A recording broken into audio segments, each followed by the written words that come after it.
In this video, I'm going to share a quick drone tour of Lahaina's commercial area. In particular, we're going to be taking a look at a portion of Front Street that is still closed to the public.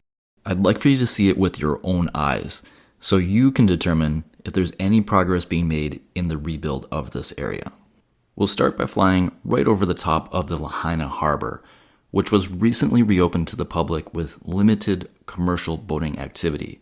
Of course, this is also where the world-famous banyan tree is located. In one of my recent videos, I did a full walking tour of the harbor area, including all the way around the banyan tree. Check out that video if you want to see what this area looks like from the ground. Now we're flying right over Front Street.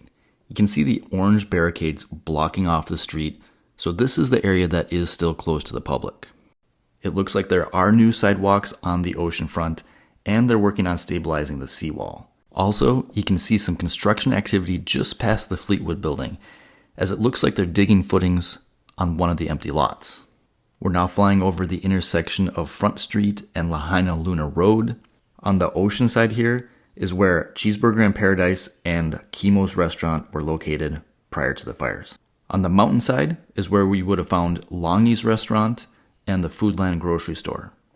We're now coming up on the intersection at Papaloa Street, and on the other side of that intersection is where the outlets of Maui were located prior to the fire.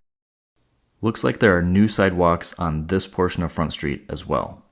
We're now coming up on the end of the commercial area as you see more orange barricades on Front Street where the north end is closed to the public.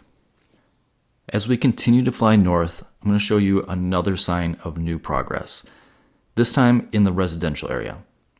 We're about to fly over a few homes that have started construction on the ocean side of Front Street.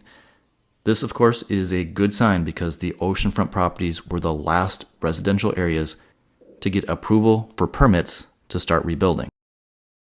One more thing, I want to show you Baby Beach, which is now reopened to the public, and you can see that there are a lot of people out enjoying another perfect day in Lahaina, as the overall vibe in town is improving every single day. Of course, Lahaina still has a long road ahead, but seeing activity, reopened areas, and people back at the beach is encouraging. I'll continue to share what I see on the ground and from the air. So make sure to subscribe to the channel, like the video, and share this with anybody else you know who loves Lahaina.